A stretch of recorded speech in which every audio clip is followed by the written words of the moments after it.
Vince! Yes. Back in business, my man. We are. You're here. You're Well, back. I wasn't sure if I was going to get an invite back, to be honest. The people wanted you back. We had screaming for some Thank joke. you, guys. I appreciate the comments. We're back for another episode 36. We have 5, possibly 6 questions because the 5th person has asked 2. We'll see how we go. We might get to both of them. Vince, Yes. let's dive straight in, man. Let's do it. So how do you know when it's time to hire your first employee? How do you delegate? From Davey Bond 1 from Instagram Q&A. This is a great question, Davey.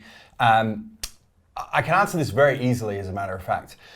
You know when it's time to hire your first, and this is bootstrapping a business, right? This is, you've started a business from ground zero, you've bootstrapped from the ground up, and you're at the point where you're hiring your first, not employee number 10 or 20, this is your first employee. Yeah. And it's a very easy situation.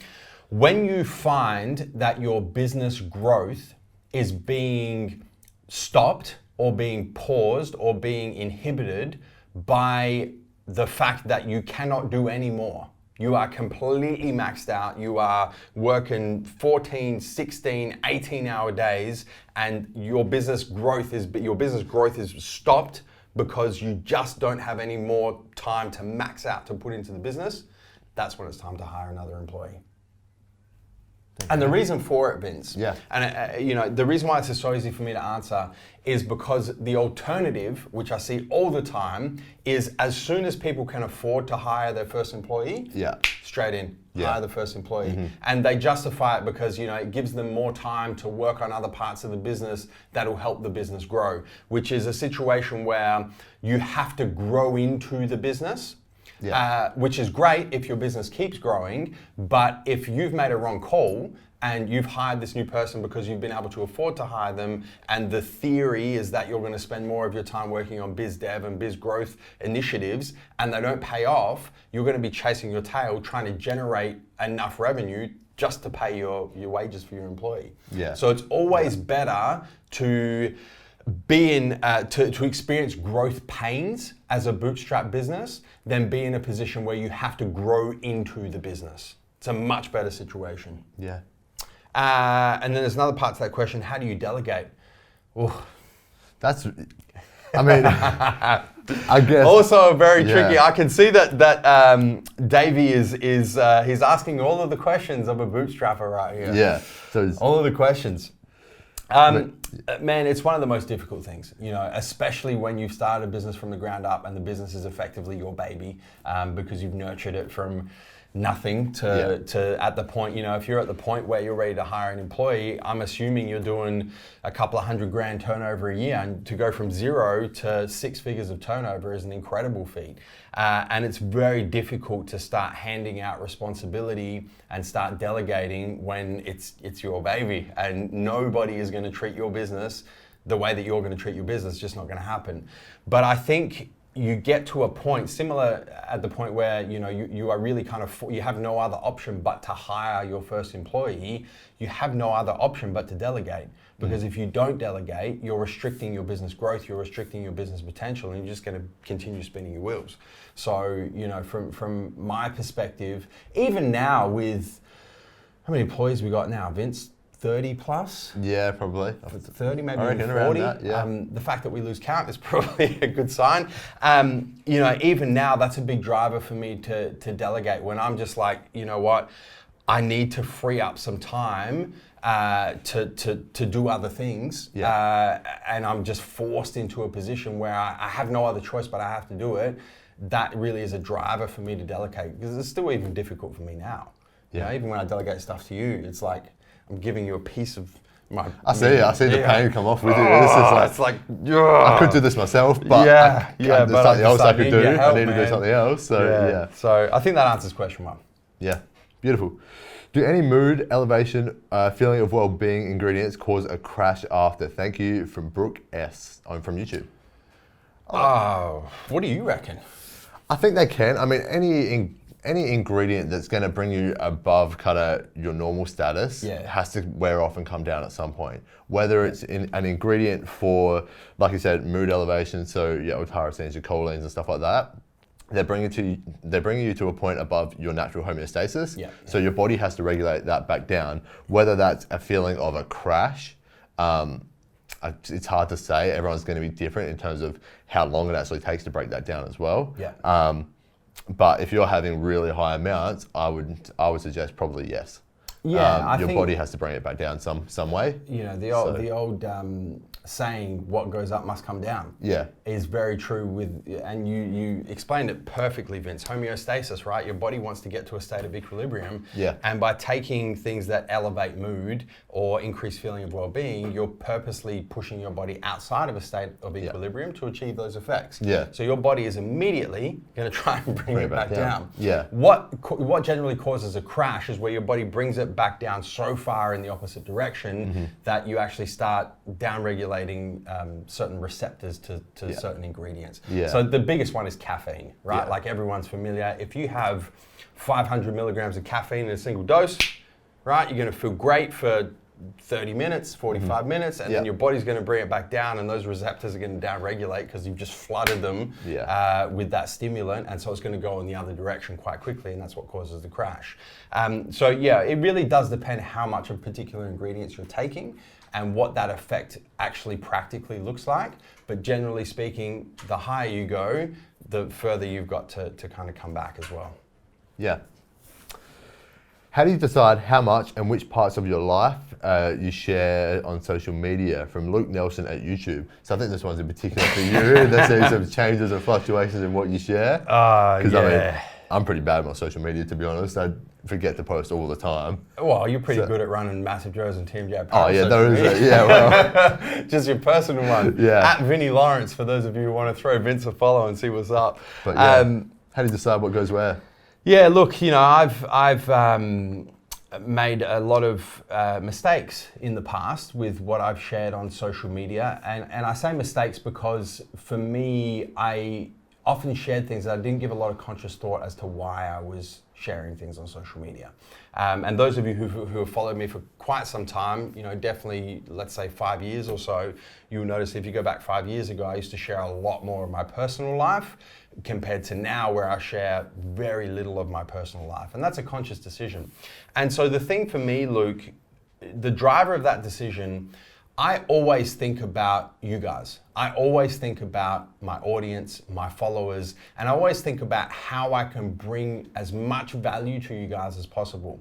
And as soon as I fall into that mindset, as soon as I adopt that mindset, it becomes pretty clear to me where I draw the line, because a lot of the time sharing my personal life isn't bringing you guys any value. It's just sharing my personal life for the sake of sharing my personal life. I'm trying to bring you guys valuable content that's going to help you in fitness, valuable content that's going to help you in business, valuable content that's going to help you in life, with your relationships, with your career. You know, that's the content that I'm trying to bring, because I'm trying to bring you guys as much value as possible. So that's how I decide how much and which parts of my life I share on social media. Is it really has to do with what's going to bring value to you guys, and how can I contribute to your happiness and your well-being. That's how I do it. Good answer. Yeah. Everything in my life is moving in the right direction, but it feels so chaotic and stressful. Any advice? From Josh Stefani from Instagram Q&A. It's good, Josh. It's good. I'm happy for you, man. I was going to say, if you're moving in the right direction, it feels chaotic and stressful, it's a good sign you're going in the right path. Yeah. It's supposed to be, man. Like, growth is always chaotic. It's always uncomfortable. It's always messy. It's always vulnerable, because you're putting yourself in situations where you haven't experienced what you're about to experience. Yeah, right. exactly. That's how you know you're heading in the right direction. That's how you know that you're growing. That's how you know that you're leveling up, because you're doing things you've never done before. And by nature of them being new, it's chaotic, it's stressful, it's uncomfortable, it's vulnerable, it's all of these. You don't really know what you're doing, but you got to keep doing it. You got no idea. Yeah. You got absolutely no idea. It's funny, I was actually, I saw my massage therapist this morning, Nathan Ward, shout out to Nathan. And he was talking to me because he's in a little process period of his life where he's trying to level up at the moment. Yeah. Right? And he's like, you know, I have periods where it's, you know, it feels like I'm not really sure what I'm doing. Right? It's self-doubt, effectively. Self-doubt comes through. And, you know, my response is, how are you supposed to know what it looks like around the corner if you haven't seen what's around the corner yet? Yeah. You know, that's why leveling up and that's why growing takes so much courage, because you need the courage to be able to go through and keep going without knowing what's ahead. Yeah. So it's inbuilt to the process. Everyone gets it. I mean, I had it the other day, which I shared with you as we were leaving. It's the same thing. It's just like, what's around the corner? What do I do in this situation that I'm in right now? And everyone gets it, and it's stressful. Yeah, so. It really is. Just one little thing that I'd like to share with Josh as well is a little bit of Stoic philosophy. It's a quote from Marcus Aurelius. Marcus Aurelius, for those of you who don't know, was Roman emperor 2,000-ish years ago. Never heard of him. Never heard of him? No. Well, Google him, Vince. You would appreciate a lot of Marcus. But Marcus Aurelius is one of the original Stoics. And he has this quote, I'm going to paraphrase it because I don't know it word for word, but he has a quote that goes something along the lines of, what stands in the way becomes the way. And something along those lines. I can't remember the rest of it. But what it kind of gets translated to is the obstacle is the way. And what Marcus is trying to say in his quotation, in his thoughts, his diary was called Meditations, is actually what it's called. So in his diary, which is now a book called Meditations, he says, what stands in the way becomes the way. And what he's talking about is when you're trying to head in a certain direction, which usually involves growth and leveling up, and you know, as you mentioned here, Josh, moving in the right direction, you're going to come up against obstacles, and those obstacles are going to be difficult, and they're going to be uncomfortable, and they're going to be stressful, and they're going to be chaotic, but those obstacles are a sign that you're heading in the right direction. So the obstacles become the way. Yeah. Last question, Vince. Or two. We'll soon find out. How do you deal with social situations when it comes to alcohol? Do you have a limit or factor it into your macros, for example? So that's the first part, which I think we'll just do the one. Or you want to go for the second one? Let's do both. Why not? We're on a bit of a roll. We got time. So this is from BH from YouTube. Yeah. So that's the first part of the question. So how do you limit your alcohol? Do you drink? Do you have alcohol? Man, I'm a big fan of red wine. I mean, we live in South Australia. Yep. We've got two of the world's best red wine regions, the Barossa Valley up north and then McLaren Vale down south. So I'm a big fan of red wine. Yep. And in the off season, I do drink. I'll have usually, let's say 2 to 3 glasses of red wine a week. So I'll usually have a glass on Friday night and then maybe 1 to 2 glasses on Saturday night. Yeah. So how do I deal with social situations when it comes to alcohol? If it's a Friday or a Saturday night, I'll have a glass of red wine, provided it's good. I don't drink shit red wine. You know what I'm saying? What's the point? If it's shit, it's not worth the macros. It's not worth the calories to me. But yeah, if it's during the week and you know I don't drink during the week ever, I'll just say I don't drink. Yeah. You know, it's simple. I just don't. It's not my thing, right? Yeah. Well, I don't drink during the week. Yeah. And then, do you have a limit or factor in your macros? For example, 2 to 3 glasses a week tops, absolute tops. Yeah. And I do. It's hard to do macros. So what I'll usually do is I'll take the calories in a glass of red wine. Yeah. And pull them from fats or carbs. Yeah. So you kind of like reverse engineer the macros out. Yeah, it's quite hard with alcohol in terms of macros because there is no real macronutrient content to it. It's just alcohol content and sugar content. There is some sugar in red wine, obviously. Plus then your alcohol content in terms of the grams of alcohol per gram of alcohol, per mil of alcohol. Yeah. But with social situations, depends what it is and what my goal is at the time. I would tend to limit myself, and I do try and factor it into macros as well. But well, and that's the other thing I miss is when I'm competing for a show, when I'm in a contest prep, I don't drink at all. No, my body just doesn't need the stress. In addition to the caloric deficit and the training and the cardio and all that shit, and that's very simple for me. It's I'm preparing for a show.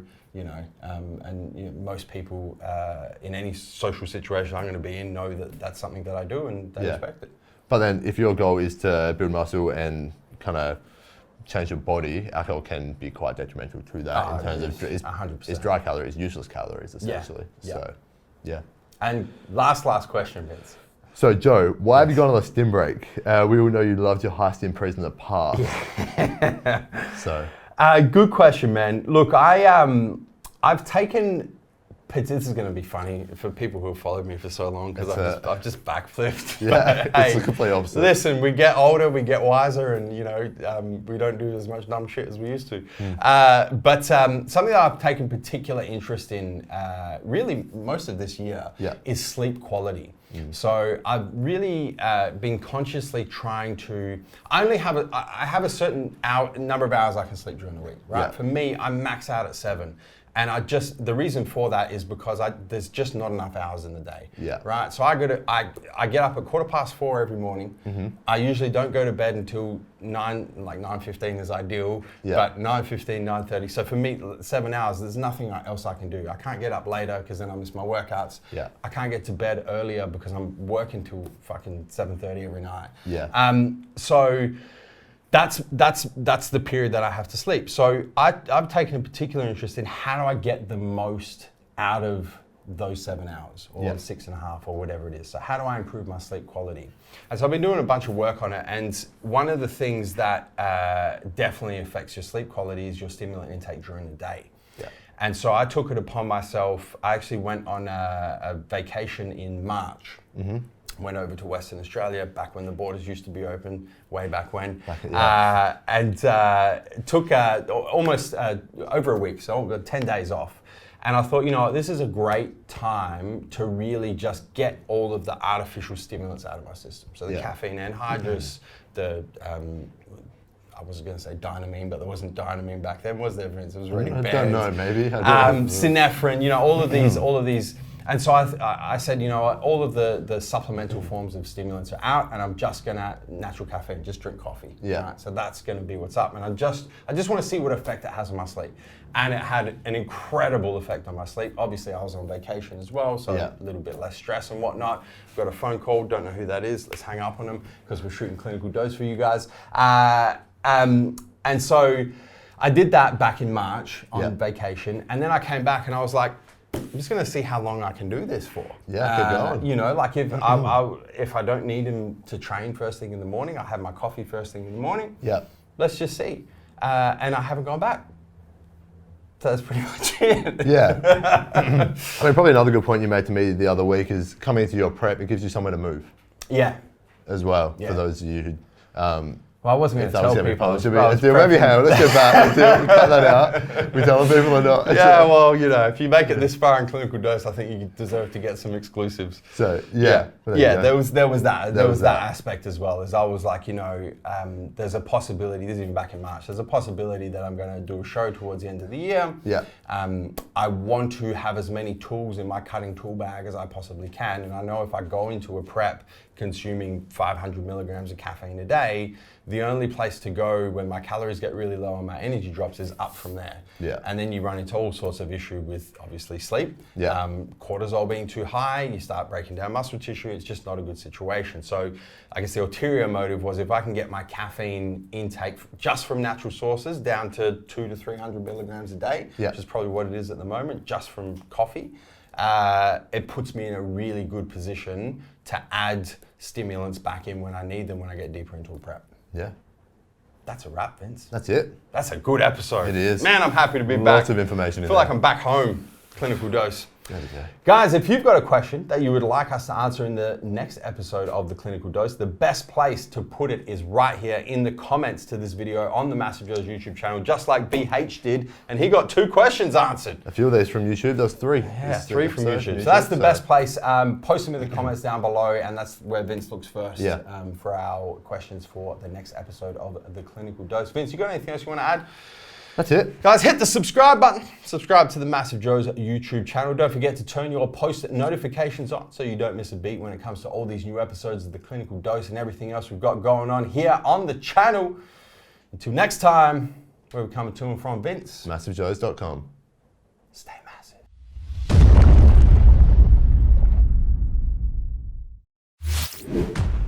Thank you for tuning in to this video. We hope you enjoyed watching. Don't forget to check out our latest upload and our recommended video, and be sure to subscribe to the MassiveJoes YouTube channel to stay up to date with all of our latest uploads.